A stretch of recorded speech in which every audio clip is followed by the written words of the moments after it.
എനിക്ക് പറയുവാനുള്ളത്, യഹോവയായ ദൈവം 6 ദിവസവും സൃഷ്ടി നടത്തി. 5 ദിവസവും സൃഷ്ടി നടത്തി. 6-ാം ദിവസം മനുഷ്യനെ സൃഷ്ടിച്ചു. 7-ാം ദിവസം വിശുദ്ധ ശബത്ത് ആരാധനയെക്കുറിച്ചാണ് ഞാൻ ചോദിക്കുന്നത്. കർത്താവായ യേശു ക്രിസ്തു ശബത്ത് തോറും പള്ളിയിൽ പോയിരുന്നു. യഹോവ 10 കൽപ്പന ദൈവജനത്തിന് കൊടുത്തു. 10 കൽപ്പന.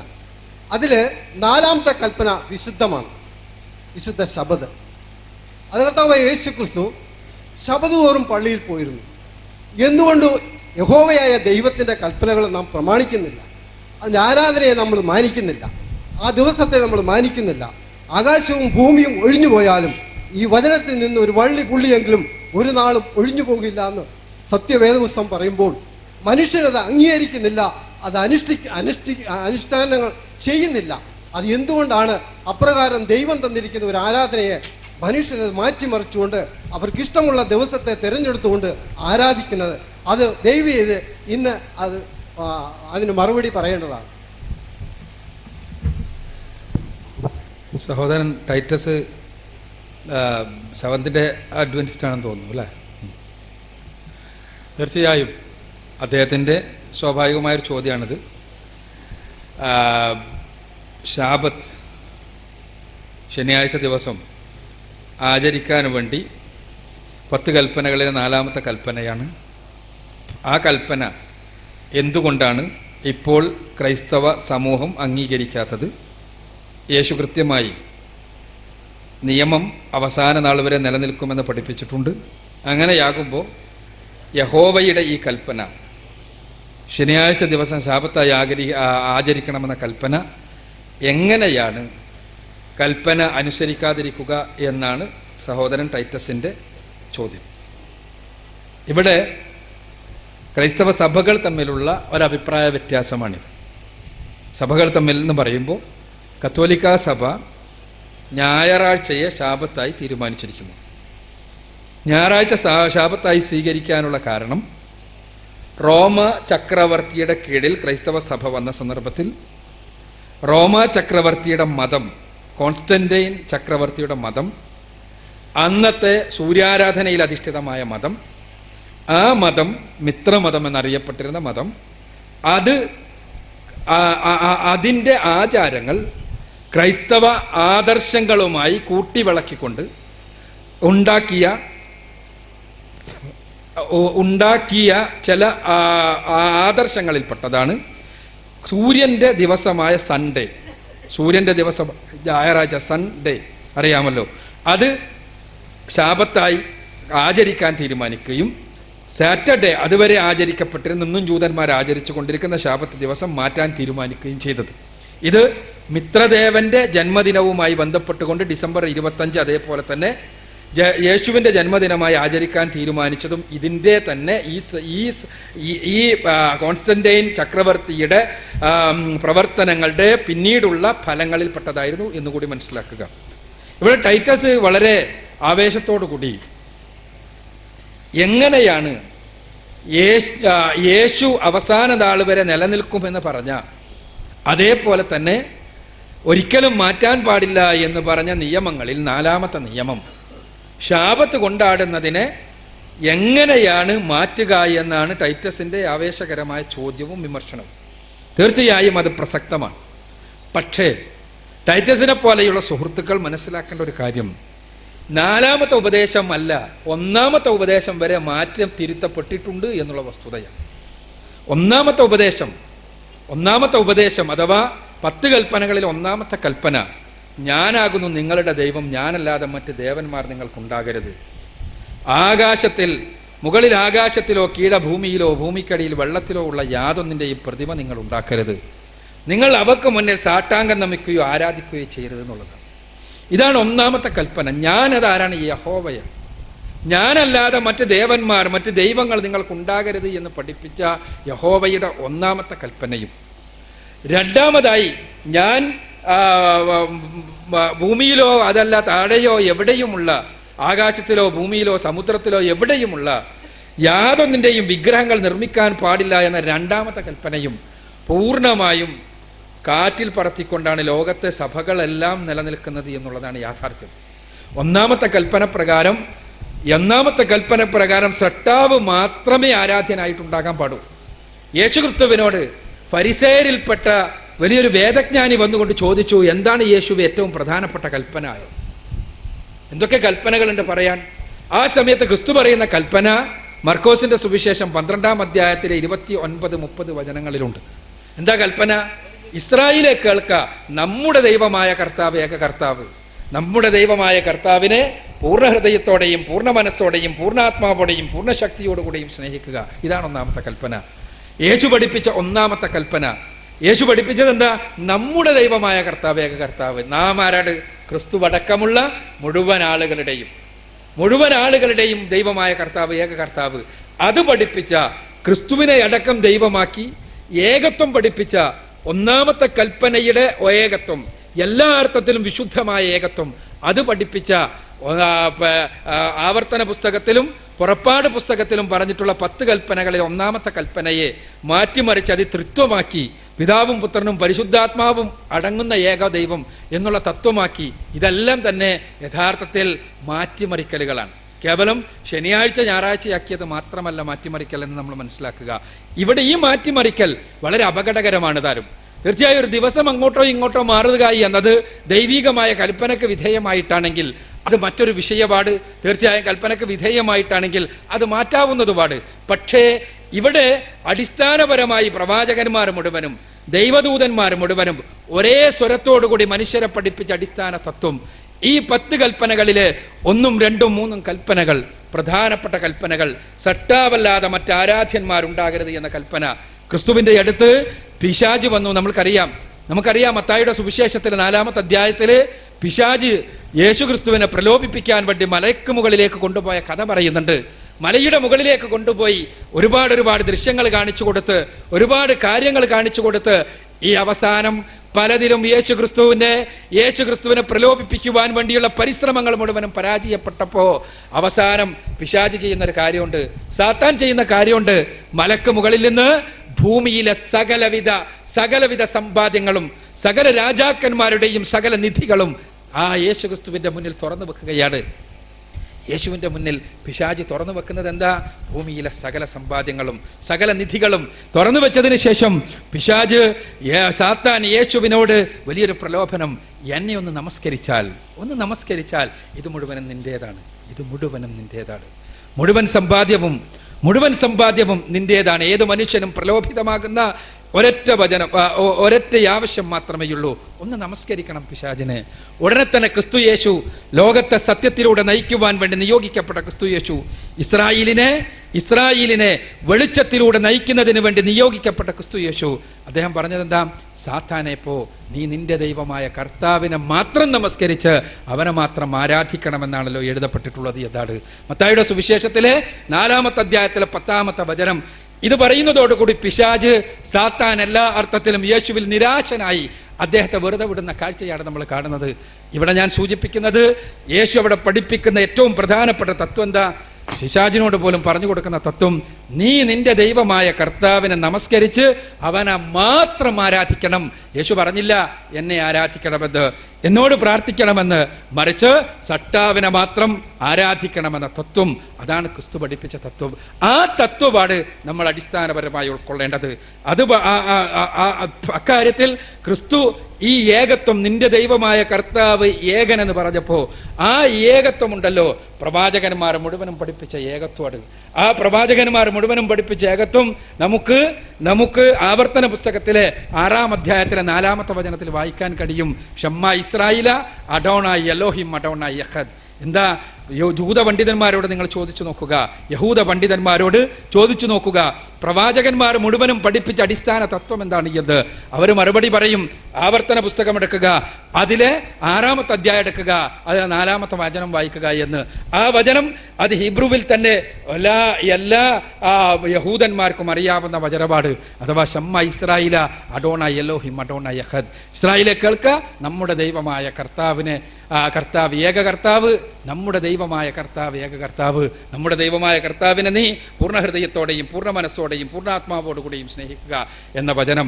ഇവിടെ ഈ ഏകത്വം അത് പ്രവാചകന്മാർ മുഴുവനും പഠിപ്പിച്ച ഏകത്വപാട്. ആ ഏകത്വത്തിൽ നിന്ന് മനുഷ്യർ പിഴച്ചു പോയാൽ ആവർത്തന പുസ്തകത്തിലും പുറപ്പാട് പുസ്തകത്തിലും വിവരിച്ചിട്ടുള്ള 10 കൽപ്പനകളിൽ പറയുന്നത് പോലെ അവരെ തലമുറകൾക്ക് ഞാൻ ദേഷ്യം പിടിക്കും, തലമുറകളോട് ഞാൻ പ്രതികാരം ചെയ്യുമെന്നെല്ലാമാണ് പറയുന്നത്. ദൈവത്തിന് ഏറെ വെറുപ്പുള്ള കാര്യപാടത്. അതുകൊണ്ട് തന്നെ ഇവിടെ അടിസ്ഥാനപരമായി തന്നെയുള്ള പ്രശ്നം ഏകനായ സട്ടാവിലേക്ക്, അവന്റെ അസ്തിത്വത്തിലേക്ക് പിതാവ്, പുത്രൻ, പരിശുദ്ധാത്മാവ് തുടങ്ങിയ 3 പേരെ ചാർത്തുകയും ക്രിസ്തുവിനെ തന്നെ ദൈവമായി ആദരിച്ച് അദ്ദേഹത്തെ ആരാധിക്കുകയും അദ്ദേഹത്തോട് പ്രാർത്ഥിക്കുകയും ചെയ്യുന്ന അവസ്ഥ. ഇതാണ് അടിസ്ഥാനപരമായി 10 കൽപ്പനകളിൽ നിന്നുള്ള വഴിപിഴവ്. ഇതിനു ശേഷമാണ് തീർച്ചയായും ശാപത്തിന്റെ വഴിപിഴവുണ്ടായത്. ഇതെല്ലാം തന്നെ ഉണ്ടായത് യഥാർത്ഥത്തിൽ ക്രിസ്തു പഠിപ്പിച്ച മാർഗത്തെ അതിൽ നിന്ന് പിഴച്ചു പോവുകയും മറിച്ച് അന്നത്തെ റോമാ ചക്രവർത്തിയുടെ മതത്തിൽ നിന്നുള്ള ആശയങ്ങളെ കളമെടുക്കുകയും ചെയ്തതുകൊണ്ടാണ്. അതുകൊണ്ട് ടൈറ്റസിനെ പോലെയുള്ള സുഹൃത്തുക്കൾ ക്രിസ്തു പഠിപ്പിച്ച യഥാർത്ഥത്തിലുള്ള ആശയം എന്താണ് എന്ന് മനസ്സിലാക്കാനും അത് മനസ്സിലാക്കി അതനുസരിച്ച് ജീവിക്കാൻ പരിശ്രമിക്കുകയും ചെയ്യണം എന്നാണ് എനിക്ക് സൂചിപ്പിക്കാനുള്ളത്. എൻ്റെ പേര് എൽദോ എന്നാണ്, എറണാകുളത്ത് നിന്നാണ് വരുന്നത്. അപ്പോൾ നമ്മളിത് പരസ്പരം പഠിക്കാനൊക്കെ ചെയ്യുന്ന ഒരു പ്രോഗ്രാമാണല്ലോ. അപ്പോൾ അതിൻ്റെ ഭാഗമായിട്ട് ഒക്ടോബർ 27-ാം തീയതി ഇതിനൊരു മറുപടി ഒരു പ്രോഗ്രാം നടത്തുന്ന ഒരു നോട്ടീസ് നമ്മൾ വിതരണം ചെയ്യും. എൻ്റെ ചോദ്യത്തിലേക്ക് വരികയാണ് കേട്ടോ, അല്പം നീണ്ട തീയതി ചുരുക്കി ചോദിക്കുകയാണ്. അപ്പോൾ 27-ാം തീയതി മറുപടി നടത്തുമ്പോൾ പോലീസുകാർ പറഞ്ഞു ഇതിവിടെ കൊടുക്കരുത്. ഒരു നോട്ടീസായിരുന്നു, 2 ലീഫ്ലെറ്റ് ആയിരുന്നു. ഒന്ന് സാക്ഷി അപ്പോളജറ്റിക്സ് അക്ബർ സാഹിബിന്, ജനാബ് അക്ബർ സാഹിബിന് അയച്ച കത്തിൻ്റെ പകർപ്പായിരുന്നു. അപ്പോൾ നിങ്ങൾ അക്രമാസക്തരാവാൻ സാധ്യതയുന്നൊരു സൂചന കിട്ടി. ഞങ്ങളത് മടക്കി വണ്ടിയിൽ വെച്ചു. അപ്പോൾ അത് ഇസ്ലാമിന് മോശമാണ്, അത് ഉണ്ടെങ്കിൽ തിരുത്തണം, അതൊരു അപേക്ഷ. അപ്പോൾ ഒക്ടോബർ 27-ാം തീയതിയാണ് എല്ലാ സുഹൃത്തുക്കളെ ക്ഷണിക്കുന്നതിന് വേണ്ടിയാണ് നമ്മളത് ഇത് ചെയ്യുന്നതിന് വേണ്ടി കൊടുത്തത്. മറ്റൊന്ന്, എൻ്റെ ചോദ്യം എന്ന് പറയുന്നത്, മുഹമ്മദ് നബിയുടെ ചരിത്രം വ്യക്തമാക്കുന്ന ലഭ്യമായ ഏറ്റവും പഴയ ഗ്രന്ഥം ഏതാണ്? ലഭ്യമായ ഏറ്റവും പഴയത് അല്ലെങ്കിൽ ഏറ്റവും ആദ്യത്തെ ചരിത്രം വിവരിക്കുന്ന ഗ്രന്ഥം ഏതാണ്? അതിൻ്റെ ഡീറ്റെയിൽ ഒന്ന് പറയാം. ഇവിടെ അദ്ദേഹം ആമുഖമായി പറഞ്ഞത് ഇവിടെ ലഘുലേഖ വിതരണം ചെയ്ത പോലീസുകാർ തടഞ്ഞു എന്നുള്ളത്. പോലീസുകാരുടെ പണി ക്രമസമാധാനം പാലിപ്പിക്കലാണ്. തീർച്ചയായും ഒരു പ്രോഗ്രാമിൽ അത് നടക്കുന്ന സമയത്ത് പാലിക്കേണ്ട കുറേ മര്യാദകളുണ്ട്. അത് സാക്ഷി അപ്പോളജറ്റിക്സിനൊരു മര്യാദയും നാട്ടുകാർക്ക് വേറൊരു മര്യാദയുമെന്നില്ല.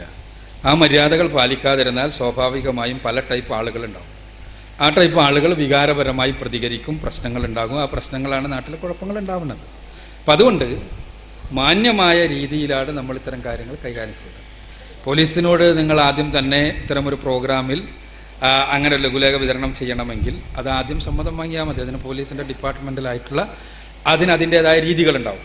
അവിടെ നമ്മൾ അമിതാവേശം കാണിക്കുകയും നാട്ടിലെ ക്രമസമാധാന നിലയെ തകർക്കാൻ വേണ്ടി ഉള്ള പരിശ്രമങ്ങൾ ഉണ്ടാവുകയും ചെയ്യുമ്പോൾ സ്വാഭാവികമായും ഡിപ്പാർട്ട്മെൻറ്റ് അതിൽ ഇടപെടും. അതാണ് സംഭവിക്കുന്നത്. അല്ലാതെ ഞങ്ങളാരും അക്രമാസക്തമായി യാതൊന്നും ചെയ്തിട്ടില്ല. അങ്ങനെ പേടിക്കേണ്ട യാതൊരു കാര്യമില്ല. ഇവിടെ മുസ്ലിങ്ങളെക്കുറിച്ച് അങ്ങനൊരു ഭീകരാവസ്ഥ ഇങ്ങനെ സൃഷ്ടിച്ചിട്ട് അതിൻ്റെ മുകളിൽ തങ്ങളുടെ സ്വപ്നങ്ങൾ വിരിയിക്കുന്ന ഒരുപാട് ആളുകളുണ്ട്. മുസ്ലിം സമുദായം ഭയങ്കര ഭീകരന്മാരാണ്, അവരെന്തെങ്കിലും എതിർത്താൽ ഭയങ്കര പ്രശ്നമുണ്ടാക്കും, പ്രശ്നമാക്കും, അവരെ അതാക്കും ഇതാക്കും എന്നെല്ലാം പറഞ്ഞുകൊണ്ട് ഞാൻ സൂചിപ്പിക്കട്ടെ, ഇസ്ലാമിനെ സംബന്ധിച്ചിടത്തോളം ഇസ്ലാമിലെ ഏതെങ്കിലും ഒരു ആദർശത്തെ വിമർശിക്കുന്നത് കൊണ്ട് ഇസ്ലാം പൊളിഞ്ഞു പോകുമെന്ന് മുസ്ലിങ്ങൾ ആരും വിശ്വസിക്കുന്നില്ല.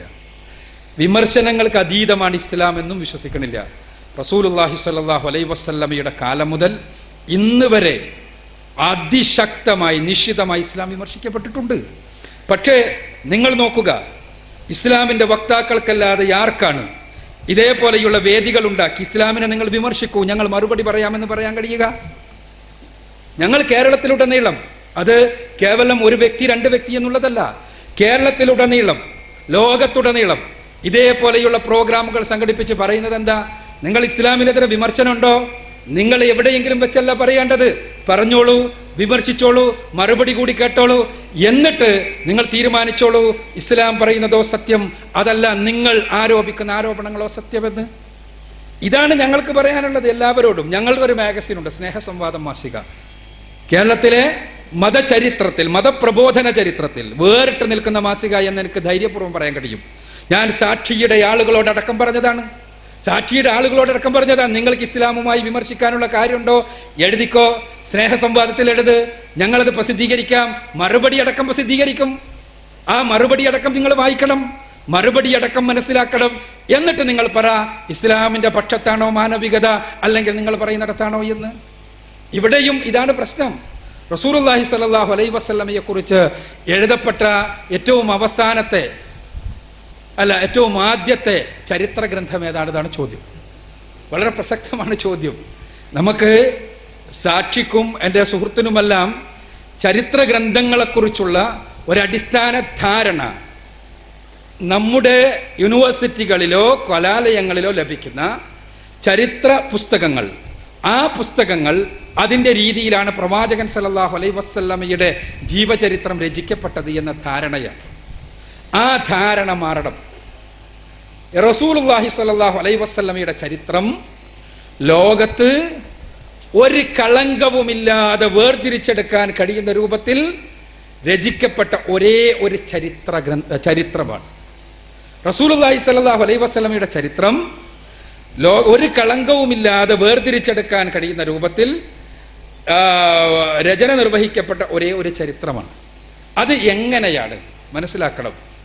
അത് ഏത് രൂപത്തിലാണ് രചിക്കപ്പെട്ടിട്ടുള്ളത്? അത് രചിക്കപ്പെട്ട രീതി, മുഹമ്മദ് നബി സല്ലല്ലാഹു അലൈഹി വസല്ലമയെ കാണുകയും അനുഭവിക്കുകയും പ്രവാചകനിൽ നിന്ന് കാര്യങ്ങൾ കേൾക്കുകയും ചെയ്ത ആളുകൾ അവർ അടുത്ത തലമുറക്ക് അത് പറഞ്ഞു കൊടുത്തു. മൂന്നാമത്തെ തലമുറയിൽ അത് രേഖപ്പെടുത്തി. ആരൊക്കെ ആരിൽ നിന്നാണ് ഇത് കേട്ടത് എന്നും രേഖപ്പെടുത്തി, എങ്ങനെ കേട്ടു എന്നും രേഖപ്പെടുത്തി.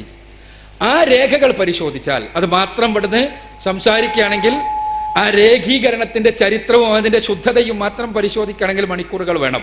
ഞാൻ സൂചിപ്പിക്കുന്നത്, പ്രവാചകന്റെ ചരിത്രത്തിൽ ഒരാൾക്കും ഒരു കാര്യവും ആരോപിക്കാൻ കഴിയാത്ത വിധം സംശുദ്ധമാണ് റസൂലുള്ളാഹി സ്വല്ലല്ലാഹു അലൈഹി വസല്ലമയുടെ ജീവചരിത്രം. അത് ഹദീസുകളിലാണ് രേഖപ്പെടുത്തപ്പെട്ടിട്ടുള്ളത്. ഒരു ഗ്രന്ഥത്തിലല്ല, ഒരുപാട് ഗ്രന്ഥങ്ങളിലായി. സഹീഹുൽ ബുഖാരിയുണ്ട്, സഹീഹു മുസ്ലിമുണ്ട്. അവയിൽ രണ്ടിലുമുള്ള എല്ലാ ഹദീസുകളും സ്വീകാര്യമായ ഹദീസുകളാണ്. അഥവാ പ്രവാചകന്റെ ജീവിതവുമായി ബന്ധപ്പെട്ട് സ്വഹീഹായ, സ്വീകാര്യമായ, കളങ്കമില്ലാത്ത നിവേദനങ്ങളാണ് ഇവ രണ്ടിലുമുള്ളത്. ഇതല്ലാത്ത ഒരുപാട് ഹദീസുകളുണ്ട്. സുനനുൻ നസാഇയെ പോലെയുള്ള, സുനനു ദാരിമിയെ പോലെയുള്ള, അബൂദാവൂദിനെ പോലെയുള്ള ഗ്രന്ഥങ്ങൾ. ഈ ഗ്രന്ഥങ്ങളിൽ 100% സ്വീകാര്യ യോഗ്യമായവയും യോഗ്യമാവാത്തവയുമുണ്ട്. ആ യോഗ്യമായവ എങ്ങനെ മനസ്സിലാക്കും, യോഗ്യമാവാത്തവ എങ്ങനെ മനസ്സിലാക്കും? അതിന് കൃത്യമായ ഒരു സയൻസ് തന്നെയുണ്ട്. അതിനാണ് ഇസ്ലാമിക ഭാഷയിൽ പറയുക ഉസൂലുൽ ഹദീസ്. ആ ഉസൂലുൽ ഹദീസ് പ്രകാരം കൃത്യമായി അത് പഠിച്ചിട്ടുള്ള ആളുകൾക്ക് പരിശോധിച്ചാൽ അറിയാം, അത് കൃത്യമായി ഒരരിപ്പ വെച്ച് അരിക്കുന്ന രൂപത്തിൽ പ്രവാചകന്റെ ജീവിതത്തിൽ സംഭവിച്ചതെന്ത്, സംഭവിക്കാത്തതെന്ത് എന്ന് കൃത്യമായി മനസ്സിലാക്കാൻ കഴിയുന്ന ഒരു സയൻസാണ് ഉസൂലുൽ ഹദീസ്. ആ ഉസൂലുൽ ഹദീസിന്റെ അടിസ്ഥാനത്തിൽ പ്രവാചക ജീവിതത്തിൽ സംഭവിച്ച സംഗതികളെ കൃത്യമായി മനസ്സിലാക്കാൻ കഴിയും. അങ്ങനെ മനസ്സിലാക്കി കഴിയുമ്പോൾ പ്രവാചക ജീവിതത്തിൽ എന്തൊക്കെ സംഭവിച്ചിട്ടുണ്ട് എന്ന് ഈ ഹദീസ് ഗ്രന്ഥങ്ങളിൽ നിന്നാണ് നമ്മൾ മനസ്സിലാക്കുക. ഈ ചോദ്യം പലപ്പോഴും നിങ്ങൾക്കെല്ലാം, ഈ ചോദ്യത്തിന് ഉത്തരമല്ല ഞാൻ പറയുന്നത് കേൾക്കുമ്പോൾ ഒരു സംശയം ഉണ്ടാവും, അതെന്താ ഇങ്ങനത്തെ ഒരു ചോദ്യം വന്നത്, എന്താ ഈ ചോദ്യത്തിന് ഉത്തരം വരാൻ കാരണം എന്നല്ല. ആ കാരണമുണ്ട്. സാക്ഷി അപ്പോളജറ്റിക്സിനെ സംബന്ധിച്ചിടത്തോളം റസൂലുള്ളാഹി സ്വല്ലല്ലാഹു അലൈഹി വസല്ലമയെ കുറിച്ച് എഴുതപ്പെട്ട ആദ്യകാല ചരിത്ര ഗ്രന്ഥമായി അറിയപ്പെടുന്ന ഇബ്നു ഇസ്ഹാഖിന്റെ സീറത്തുൻ നബി അത് അംഗീകരിക്കപ്പെട്ട ചരിത്ര ഗ്രന്ഥമാണ് എന്ന് നമ്മൾ സമ്മതിക്കണം. അത് അവരുടെ ആദർശ പ്രബോധനത്തിനും പ്രവാചകനെതിരെയുള്ള അവരുടെ വിമർശനങ്ങൾക്കുമെല്ലാം ആവശ്യമാണ്.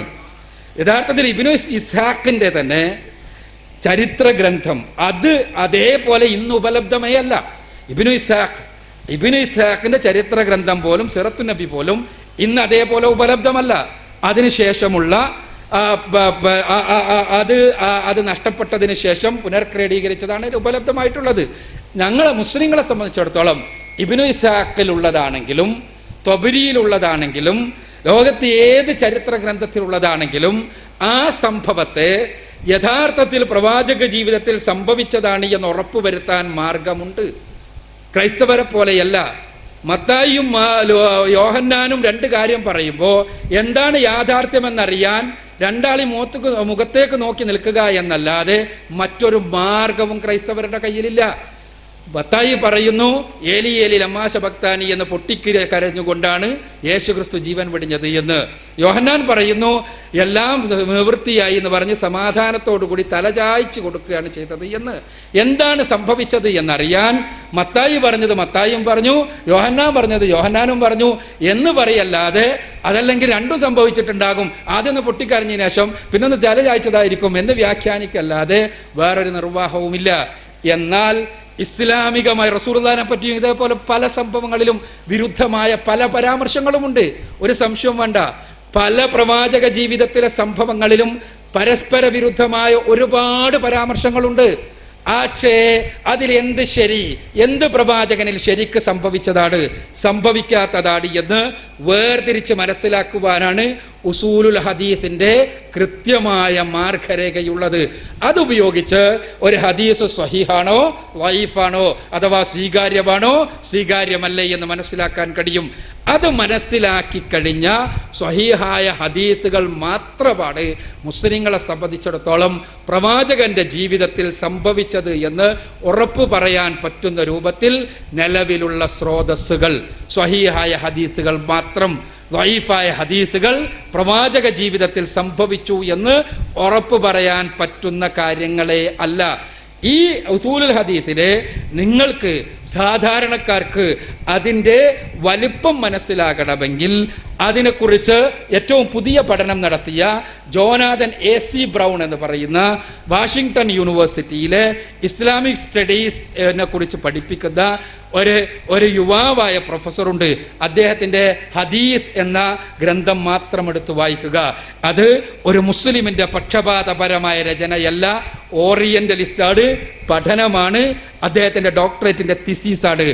എന്താണ് ഹദീസുകൾ എങ്ങനെയാണ് പെർഫെക്റ്റ് ആയി തീർന്നത് എന്ന് നിങ്ങൾക്കപ്പോൾ മനസ്സിലാകും. ആ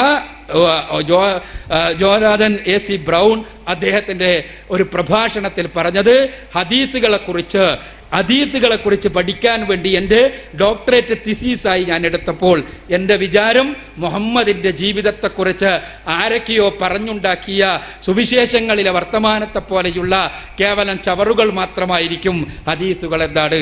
എന്നാൽ ദീർഘകാലത്തെ പഠനത്തിന് ശേഷം ഞാൻ എൻ്റെ കമ്പ്യൂട്ടറിൻ്റെ മുന്നിൽ ഒരുപാട് ഡാറ്റകളുള്ള ഡിസ്കുകളുമായി പുതിയ സോഫ്റ്റ്വെയറുകളുമായി ഞാൻ ഈ പഠനത്തിന് വേണ്ടി മുതിരുമ്പോൾ നൂറ്റാണ്ടുകൾക്ക് മുമ്പ് ഇതൊന്നുമില്ലാതിരുന്ന സമയത്ത് സ്വയം അധ്വാനത്തിലൂടെയും സ്വന്തം മെമ്മറിയിലൂടെയും ഈ അത്ഭുതകരമായ കമ്പ്യൂട്ടറുകൾക്ക് പോലും നിർവഹിക്കുവാൻ പ്രയാസകരമായ ദൗത്യം ഇവർ നിർവഹിച്ചു എന്ന് ഇന്ന് എന്നോട് ആരെങ്കിലും വെറുതെ പറഞ്ഞാൽ ഞാൻ ഒരിക്കലും വിശ്വസിക്കുമായിരുന്നില്ല.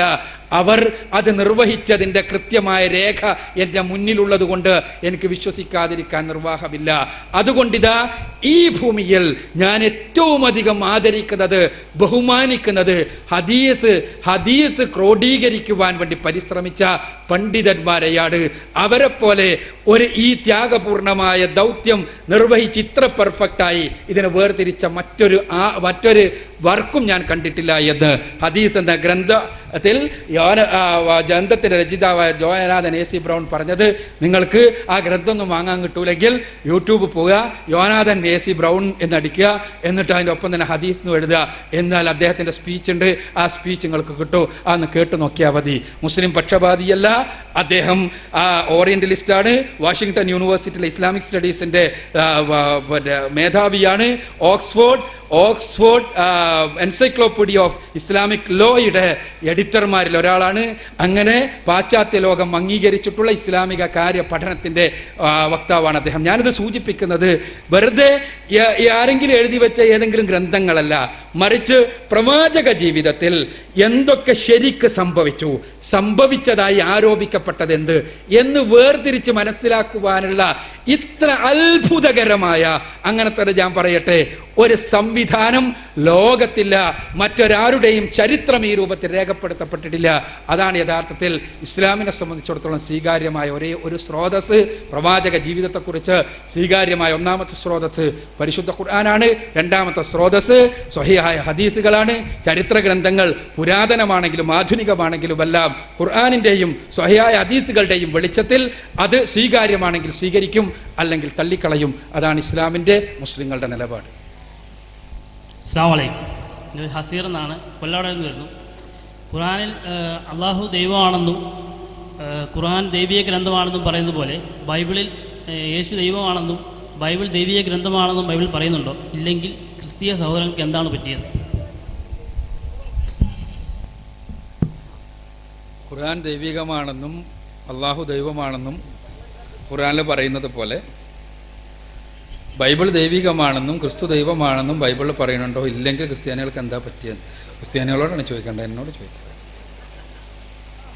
അതില്ലാന്ന് മാത്രമല്ല, യേശു പലതവണയും ഞാൻ ദൈവമല്ല എന്ന് പറഞ്ഞു കൊടുത്തിട്ടുണ്ട്. യേശു പലതവണയും പറഞ്ഞു കൊടുത്തിട്ടുണ്ട്. ബൈബിളിലാകട്ടെ, ബൈബിൾ എഴുതിയ ആളുകൾക്കൊന്നും ഞങ്ങൾ ദൈവിക ഗ്രന്ഥം എഴുതുകയാണെന്ന് യാതൊരു വിചാരം ഉണ്ടായില്ല. പിൽക്കാലഘട്ടത്തിൽ എ ഡി 325 തുടങ്ങി 1546 വരെയുള്ള ദീർഘകാലത്തെ ചർച്ചകൾക്കും പഠനങ്ങൾക്കും തർക്കങ്ങൾക്കും വിതർക്കങ്ങൾക്കും വാദപ്രതിവാദങ്ങൾക്കും ശേഷം ട്രെൻഡ് കൗൺസിലാണ്, ട്രെൻഡ് സുനഹദോസാണ് ഇന്ന ഗ്രന്ഥം ദൈവികാണെന്ന് തീരുമാനിച്ചത്. ബൈബിളിലെ പരിശുദ്ധ ഖുർആൻ നിങ്ങൾ നോക്കുക, ഒന്ന് അത് ദൈവികമാണെന്ന് സ്വയം പ്രഖ്യാപിക്കുന്നു. ബൈബിളിൽ 66 പുസ്തകങ്ങൾ എടുക്കുക, എവിടെയും നിങ്ങൾക്കത് കാണാൻ കഴിയില്ല. ഖുർആൻ പറയുന്ന ഒരിക്കലല്ല. ഞാൻ പറഞ്ഞു അലിഫ് ലാം മീം തൻസീലുൽ കിതാബ് ലാ റൈബ ഫീഹി മിൻ റബ്ബിൽ ആലമീൻ. ഖുർആനിലെ 32-ാമത്തെ അധ്യായം സൂറത്തു സജദ 1-2 വചനങ്ങൾ. പരിശുദ്ധ ഖുർആനിൽ അതേപോലെ തന്നെ ഖുർആനിലെ 36-ാമത്തെ അധ്യായം സൂറത്ത് യാസീനിൽ 1 മുതൽ 5 വരെയുള്ള വചനങ്ങൾ. യാസീൻ വൽ ഖുർആനിൽ ഹക്കീം ഇന്നക ലമിനൽ മുർസലീൻ അലാ സിറാത്തിൻ മുസ്തഖീം തൻസീലുൽ അസീസിർ റഹീം. പരിശുദ്ധ ഖുർആനിൽ 26-ാമത്തെ അധ്യായം സൂറത്തു ശുഅറയിലെ 192-ാമത്തെ വചനം വഇന്നഹു ലതൻസീലു റബ്ബിൽ ആലമീൻ.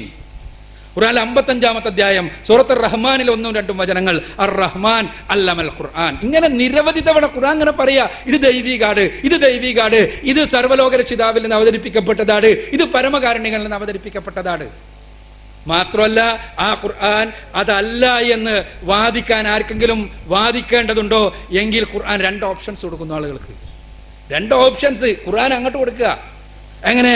വഇൻ കുൻതും ഫീ റൈബിൻ മിമ്മാ നസ്സൽനാ അലാ അബ്ദിനാ ഫഅതു ബിസൂറത്തിൻ മിൻ മിസ്ലിഹി വദഊ ശുഹദാഅക്കും മിൻ ദൂനില്ലാഹ് ഇൻ കുൻതും സാദിഖീൻ. ഖുർആന്റെ ഓപ്ഷനാ. ഖുർആനിലെ 2-ാമത്തെ അധ്യായം സൂറത്തുൽ ബഖറയിൽ 23-ാമത്തെ വചനം ഖുർആൻ പറയാണ്, നിങ്ങൾക്ക് നമ്മുടെ അടിമക്ക്, നമ്മുടെ ദാസന് മുഹമ്മദ് നബി സല്ലല്ലാഹു അലൈഹി വസല്ലമക്ക് നാം അവതരിപ്പിച്ചു കൊടുത്ത ഈ ഗ്രന്ഥത്തെക്കുറിച്ച് സംശയമുണ്ടോ എങ്കിൽ അതിലൊരു അധ്യായത്തിന് തുല്യമായ അധ്യായം നിങ്ങൾ കൊണ്ടുവന്നോ. ഒരു അധ്യായത്തിന് തുല്യമായ അധ്യായം, ഒരു സൂറത്തിന് തുല്യമായ ഒരു സൂറത്ത്. നിങ്ങൾ ഒരാൾ വേണ്ട, പരീക്ഷ ഒന്നുമല്ല, ഓരോരുത്തർക്കും ചെയ്യേണ്ട ആവശ്യമില്ല. മറിച്ച് നിങ്ങൾ ഒരു ടീമാണോ, അതും വേണ്ട. നിങ്ങൾ എല്ലാവരും കൂടിക്കോ, പടച്ചോനല്ലാത്ത മുഴുവാളി നിങ്ങൾ വിളിച്ചോ. നിങ്ങളടുത്ത് പലരും ഉണ്ടെന്നാണല്ലോ പറയണത്. കയ്യിൽ പരിശുദ്ധാത്മാവുണ്ടെന്ന് പറയുന്ന ആളുകളുണ്ട്, പിശാചുണ്ടെന്ന് പറയുന്ന ആളുകളുണ്ട്, പലരും ഉണ്ടെന്ന് പറയുന്ന ആളുകളുണ്ട്. എല്ലാവരും വിളിച്ചോ. പടച്ചോനല്ലാത്ത മുഴുവൻ ആളുകളെയും നിങ്ങൾ വിളിച്ചോ.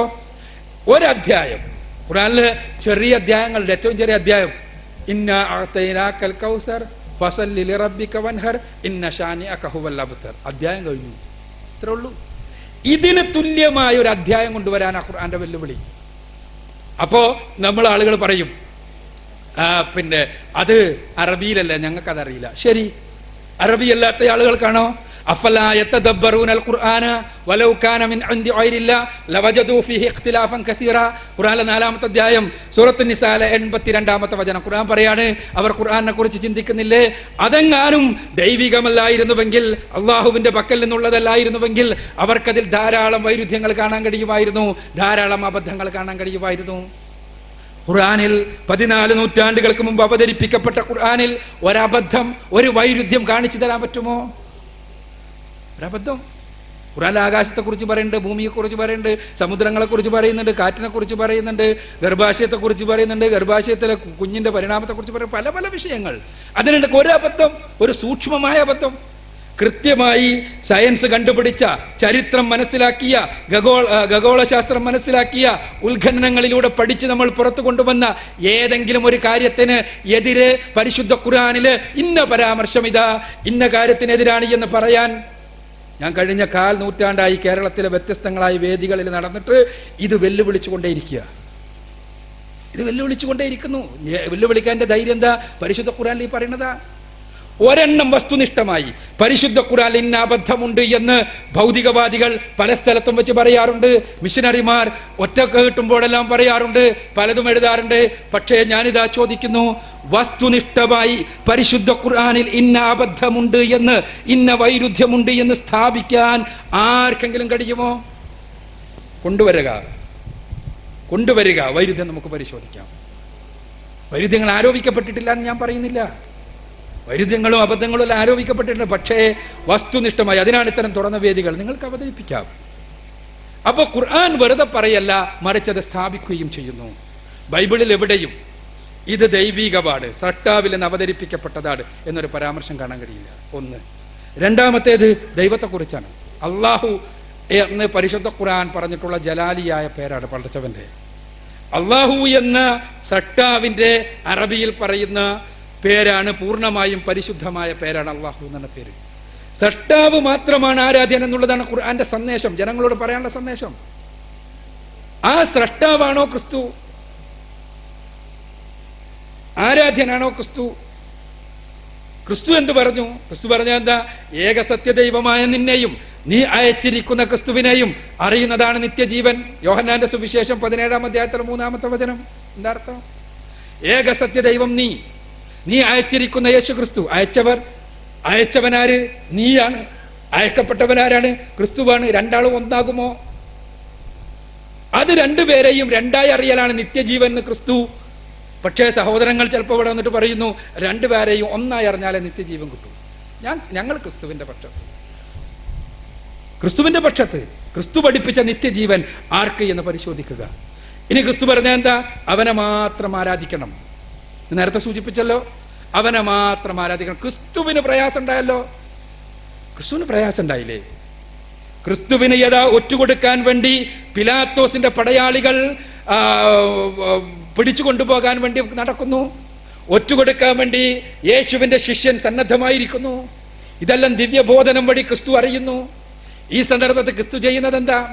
ഞാൻ ദൈവമല്ലാണല്ലോ, ഒരു പൊടിയും കണ്ട് വരട്ടെ, നമുക്ക് നോക്കാന്നല്ല. യേശു ക്രിസ്തു ഗെത്സമേന തോട്ടത്തിലേക്ക് പോകുന്നു. അദ്ദേഹം കൈ നിലത്ത് കുത്തുന്നു, തല നിലത്ത് കുത്തുന്നു. മത്തായിയുടെ ഭാഷയിൽ പറഞ്ഞാൽ കമഴ്ന്ന് വീഴുന്നു. ലൂക്കോസിന്റെ ഭാഷയിൽ പറഞ്ഞാൽ മുട്ട് നിലത്ത് കുത്തിക്കൊണ്ട് വീഴുന്നു. അത് ഇസ്ലാമിന്റെ ഭാഷയിൽ പറഞ്ഞാൽ സുജൂദിൽ കിടക്കുന്നു. സാഷ്ടാംഗം നമിച്ചിട്ട് ക്രിസ്തു പ്രാർത്ഥിക്കുന്നത് എന്താ? പിതാവേ, കഴിയുമെങ്കിൽ ഈ പാനപാത്രം എന്നിൽ നിന്ന് നീക്കിക്കളയണമേ, എങ്കിലും എൻ്റെ ഇഷ്ടമല്ല നിന്റെ ഇഷ്ടം തന്നെ സംഭവിക്കട്ടെ. വിനീതനായ ക്രിസ്തു പ്രാർത്ഥിച്ച് നമുക്ക് പഠിപ്പിച്ചു തരാ എങ്ങനെ പ്രാർത്ഥിക്കണമെന്ന്.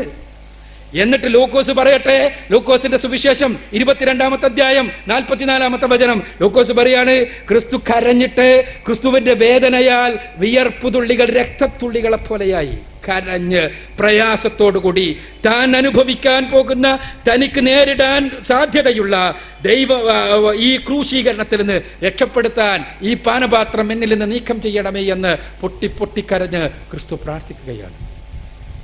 നമ്മുടെ പ്രശ്നങ്ങൾ പരിഹരിക്കാൻ ആർക്കാ കഴിയുക? ക്രിസ്തു പഠിപ്പിച്ചു തരിക. ക്രിസ്തുവിന്റെ ജീവിതത്തിൽ ഏറ്റവും വലിയ പ്രതിസന്ധി തീർക്കാൻ കഴിയുന്നവൻ, അവനോട് ക്രിസ്തു പ്രാർത്ഥിച്ചു. നമ്മളും അങ്ങനെ പ്രാർത്ഥിക്കണമെന്ന് ക്രിസ്തു പഠിപ്പിച്ചു. അപ്പോ യഥാർത്ഥത്തിൽ പ്രാർത്ഥന, ആരാധന സൃഷ്ടാവിനോട് മാത്രം എന്ന സന്ദേശമാണ് ക്രിസ്തു പഠിപ്പിച്ചത്.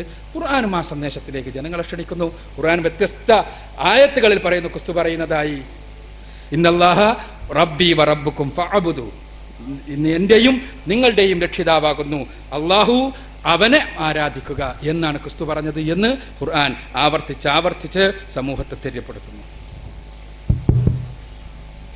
യേശു ക്രിസ്തു രോഗികളെ സുഖപ്പെടുത്തി, അതുപോലെ മരിച്ചവരെ ജീവിപ്പിച്ചു, അങ്ങനെയുള്ള കാര്യങ്ങളൊക്കെ ബൈബിളിലുണ്ടല്ലോ, പറയുന്നുണ്ടല്ലോ. അതിൻ്റെ അടിസ്ഥാനത്തിൽ ഒരു വിഭാഗം ജനങ്ങൾ പാട്ടുപാടി അങ്ങനെ കുറെ പ്രാർത്ഥിച്ചു, അസുഖങ്ങൾ ഭേദമായി, മാറാരോഗങ്ങൾ മാറി, അങ്ങനെ വിശ്വസിച്ച് കഴിഞ്ഞുകൂടുന്നുണ്ട്. അത് എനിക്ക് തന്നെ അനുഭവമുണ്ട്. എൻ്റെ അടുത്തുള്ള ഒരു അയൽക്കാരി എന്നോട് പറഞ്ഞതാണ് ഇങ്ങനെ അവർക്ക് ഈ സോറിയാസിസ് അങ്ങനെയുള്ള ഭർത്താവിന് ഒരു അസുഖമായിരുന്നു. അവർ വേറെ മതമായിരുന്നു. അവർ അങ്ങനെ പ്രാർത്ഥിച്ച് ഇവരുടെ അസുഖം മാറി. അവരുടെ കൂടെയുള്ള കുറേ ആൾക്കാർക്ക് ഇങ്ങനെ അസുഖം വന്നിട്ട് അവർ ഇതുവരെ മാറിയിട്ടില്ല. ഇവരിങ്ങനെ പ്രാർത്ഥിച്ചു, അവരുടെ ഭർത്താവ് അസുഖം മാറി, അവർ ഈ വിശ്വാസത്തിലേക്ക് വന്നു. ഇപ്പം ഇങ്ങനെ അങ്ങനെ തന്നെ ആ മതത്തിൽ ജീവിക്കുകയാണ്. അപ്പം അതിനെ കുറിച്ച് ഒന്ന് വിശദീകരിച്ച് നന്നാക്കുണ്ടാകും. അങ്ങനെ ഒന്നാമത്തെ, ക്രിസ്തു ഒരുപാട് അത്ഭുതങ്ങൾ ചെയ്തു. നമ്മളെ വിഷയം ക്രിസ്തു അത്ഭുതങ്ങൾ ചെയ്തു ഇല്ല എന്നുള്ളതല്ല, ക്രിസ്തു ദൈവമാണോ അല്ല എന്നുള്ളത്. ക്രിസ്തുവിൻ്റെ സുവിശേഷത്തിൽ ക്രിസ്തു അത്ഭുതങ്ങൾ ചെയ്തു, ശരിയാണ്. ഖുർആൻ, ക്രിസ്തു ബൈബിളിൽ എവിടെയും ക്രിസ്തു ചെയ്തതായി പറയാത്ത അത്ഭുതം ക്രിസ്തു ചെയ്തതായി ഖുർആൻ സമ്മതിക്കുന്നുണ്ട്. പരിശുദ്ധ ഖുർആൻ പറയുന്നത് ബൈബിളിൽ പറഞ്ഞിട്ടില്ലാത്ത അത്ഭുതങ്ങളടക്കം ക്രിസ്തു ചെയ്തു എന്നാണ്. ബൈബിളിൽ എവിടെയും പറഞ്ഞിട്ടില്ല ക്രിസ്തു അദ്ദേഹത്തിൻ്റെ തൊട്ടിലിൽ വെച്ച് ചെറുപ്പകാലത്ത് കന്യകാമറിയത്തിൻ്റെ കുഞ്ഞായി ജനിച്ചപ്പോൾ അവരുടെ കന്യകാത്വത്തിൽ സംശയിച്ചുകൊണ്ട് അവരുടെ വിശുദ്ധിയിൽ സംശയിച്ചുകൊണ്ട് ചോദ്യം ചെയ്യാൻ വേണ്ടി വന്ന ആളുകളുടെ മുന്നിൽ തൊട്ടിലിൽ വെച്ച് കുഞ്ഞ് സംസാരിച്ചതായി ബൈബിളിലെ 4 പുസ്തകങ്ങളിൽ എവിടെയും നിങ്ങൾക്ക് കാണാൻ കഴിയില്ല. പുതിയ നിയമത്തിൽ ഒരു പുസ്തകത്തിലും കാണാൻ കഴിയില്ല. പരിശുദ്ധ ഖുർആൻ പറഞ്ഞു തൊട്ടിലിൽ യേശു ചെയ്ത ഏറ്റവും ആദ്യത്തെ അത്ഭുതം ഖുർആൻ പറയുന്നത് അതാ. എന്താണ്? തൊട്ടിലിൽ കിടക്കുന്ന സന്ദർഭം, അഥവാ കുഞ്ഞ് പ്രസവിക്കപ്പെട്ടു, മറിയ കുഞ്ഞിനെയും കൊണ്ട് ജനങ്ങളുടെ ഇടയിലേക്ക് വന്നു. ആ സന്ദർഭത്തിൽ അവിടുത്തെ മൂപ്പന്മാർ വന്നുകൊണ്ട് മറിയയോട് ചോദിക്കുന്നു, അഹറോന്റെ സഹോദരി, നീ നല്ലയാളായിരുന്നല്ലോ, എന്നിട്ടും ഇത് ചെയ്തല്ലോ. സ്വാഭാവികം, വിവാഹം കഴിഞ്ഞിട്ടില്ലാത്ത ഒരു പെൺകുട്ടി പ്രസവിച്ചാൽ എന്താ ചോദിക്കുക എന്നുള്ളത്. അവർക്ക് എന്ത് മറുപടി പറയാൻ കഴിയും? ഒന്ന് പറഞ്ഞാലും അവർ വിശ്വസിക്കൂലാലോ. പക്ഷേ മറിയയത ഖുർആനിന്റെ ഭാഷയിൽ നേരെ തൊട്ടിലിലേക്ക് ചൂണ്ടിക്കാണിക്കുന്നു. ആ സമയത്ത് അവർ ചോദിച്ചു, പരിശുദ്ധ ഖുർആൻ പറയുന്നു, അവർ ചോദിച്ചു, ഞങ്ങൾ തൊട്ടില്ല കുട്ടിനോടാണോ ചോദിക്കേണ്ടത്?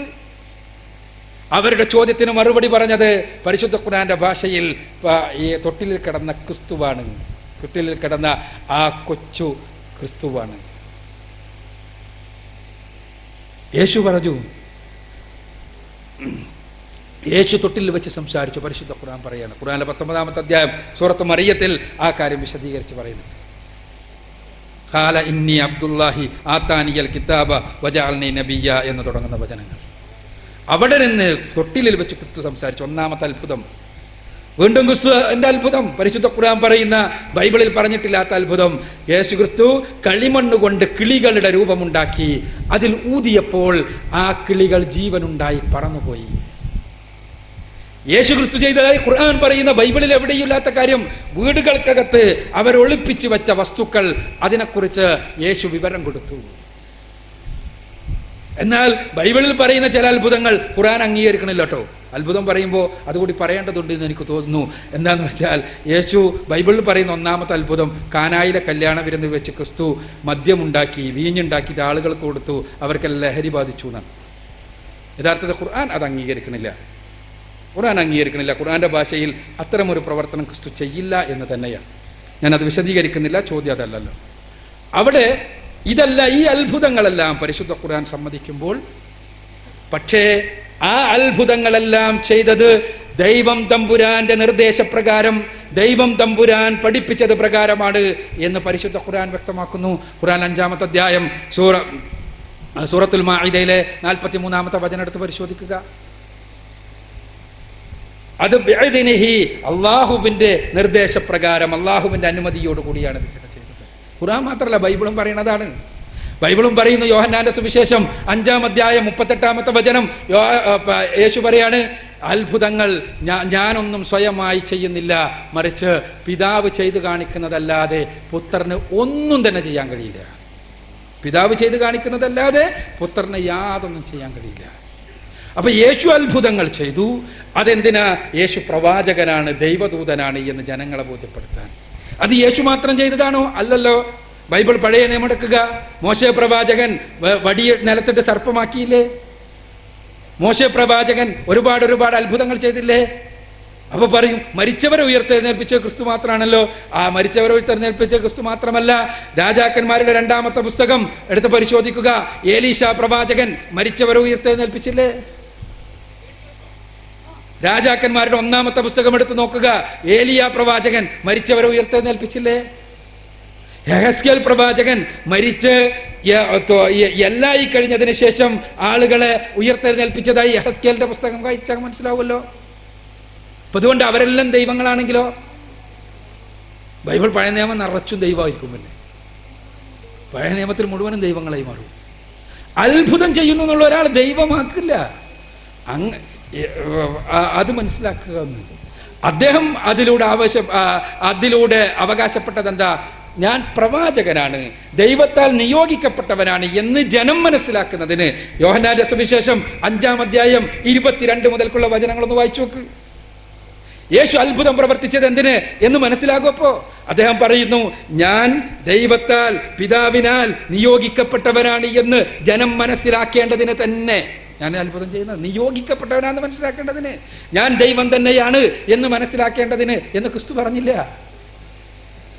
ക്രിസ്തു പറയോ? അല്ല. കാരണം ക്രിസ്തു അങ്ങനെ പഠിപ്പിക്കപ്പെട്ടിട്ടില്ല. ക്രിസ്തുവിന് അവിശ്വാസം ഉണ്ടായില്ല.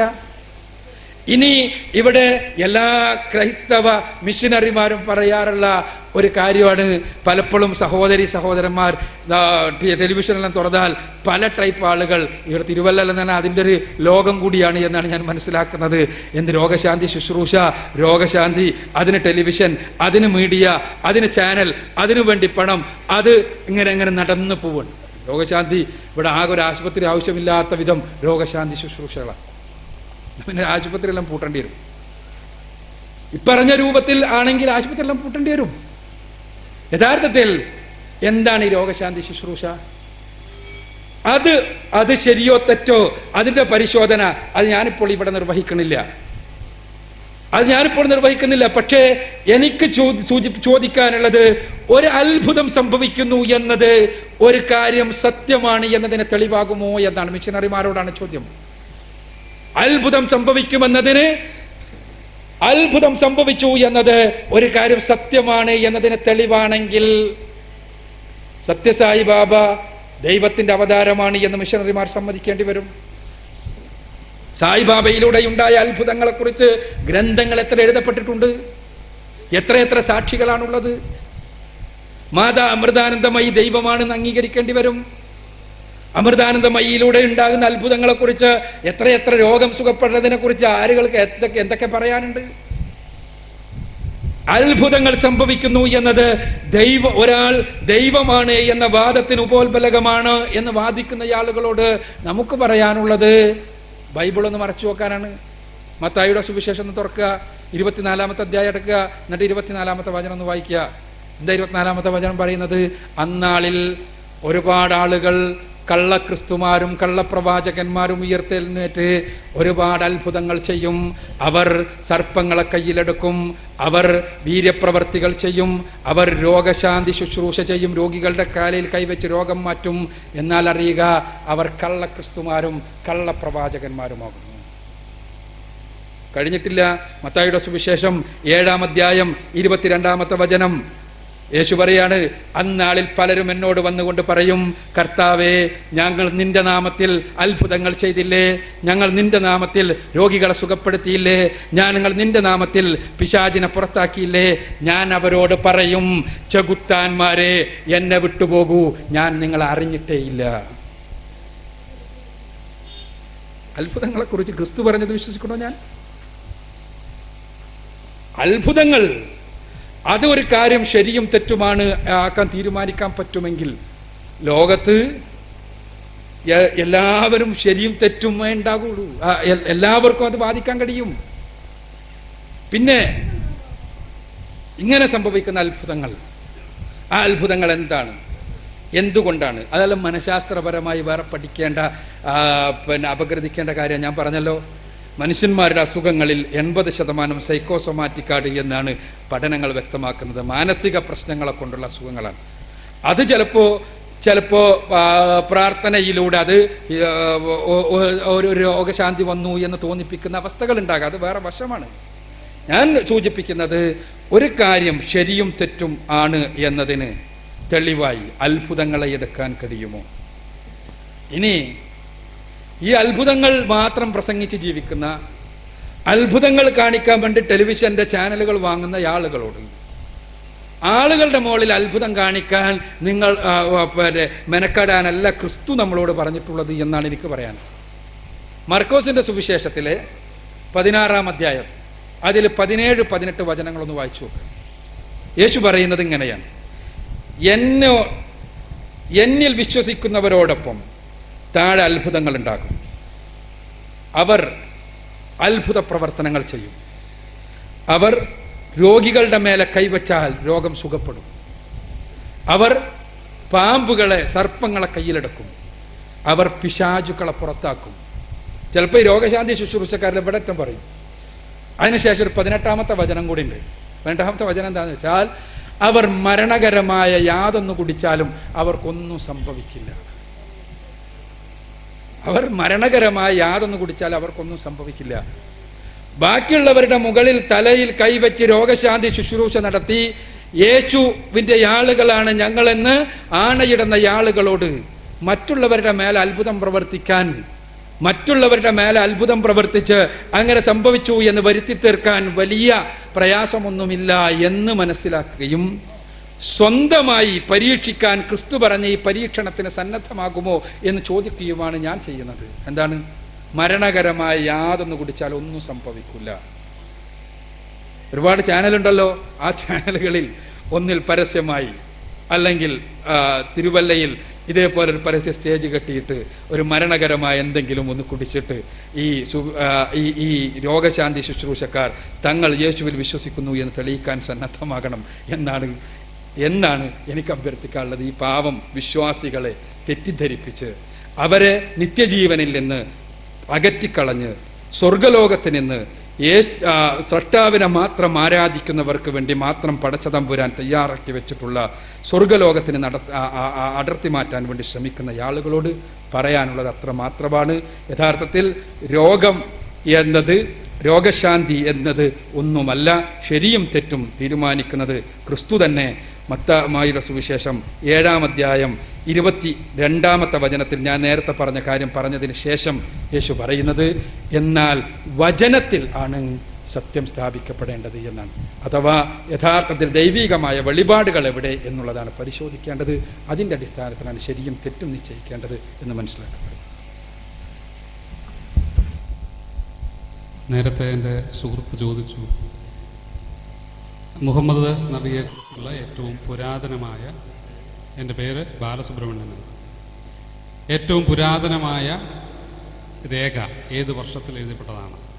ആ വർഷത്തെക്കുറിച്ചുള്ള വിശദീകരണം ബഹുമാനപ്പെട്ട അക്ബർ സാഹിബ് നൽകുന്നത് കണ്ടില്ല. മറന്നതല്ലെങ്കിൽ അതൊന്ന് വിശദീകരിച്ചാൽ. റസൂലുള്ളാഹി സ്വല്ലല്ലാഹു അലൈഹി വസല്ലമയെ കുറിച്ചുള്ള രേഖ ഏത് വർഷത്തിലാണ് ഏറ്റവും പുരാതനമായ രേഖ എന്നാണ് ബാലസുബ്രഹ്മണ്യൻ്റെയും ചോദ്യം. വർഷത്തെക്കുറിച്ച് പറയാൻ പറ്റാത്തതുകൊണ്ടാണ്. കാരണം എന്താണെന്ന് വെച്ചാൽ, ഞാൻ പറഞ്ഞു, ഒരു രേഖയല്ല, ഒരുപാട് രേഖകൾ പല ഗ്രന്ഥങ്ങളിലായി സ്ഥിതി ചെയ്യുന്നതാണ്. കൃത്യമായി റസൂലുള്ളാഹി സ്വല്ലല്ലാഹു അലൈഹി വസല്ലമയുടെ ചരിത്രം പല രേഖകളിലായി സ്ഥിതി ചെയ്യുന്നതാണ്. പ്രവാചകൻ സ്വല്ലല്ലാഹു അലൈഹി വസല്ലമയെ ക്രൊണോളജിക്കൽ ഓർഡറിൽ എഴുതിയ സംഗതിയാണ് ഉദ്ദേശിക്കുന്നതെങ്കിൽ, ആ സംഭവ വിവരണത്തിൻ്റെ ആ ഓർഡറിൽ എഴുതിയ സംഗതിയാണ് ഉദ്ദേശിക്കുന്നതെങ്കിൽ, ഞാൻ പറഞ്ഞു ഏറ്റവും പുരാതനമായതായി അറിയപ്പെടുന്നത് ഇബ്നു ഇസ്ഹാഖിൻ്റെ ഗ്രന്ഥമാണ് സീറത്തുർ റസൂൽ. ആ ഇബ്നു ഇസ്ഹാഖിൻ്റെ ഗ്രന്ഥം പ്രവാചകന് ശേഷമുള്ള 4-ാമത്തെ തലമുറയിലോ 3-ാമത്തെ തലമുറയിലോ എഴുതപ്പെട്ടതാണ് എന്നാണ് വിശ്വസിക്കപ്പെടുന്നത്. അതിനും രേഖയുണ്ടോ? ഇല്ല. അതേസമയം ഹദീസുകളെ കാറ്റി ഞാൻ വിശ്വസിക്കപ്പെടുന്നതെന്ന് പറയില്ല. സ്വഹിയായ ഹദീസുകളെക്കുറിച്ച് എനിക്ക് കൃത്യമായി പറയാൻ കഴിയും.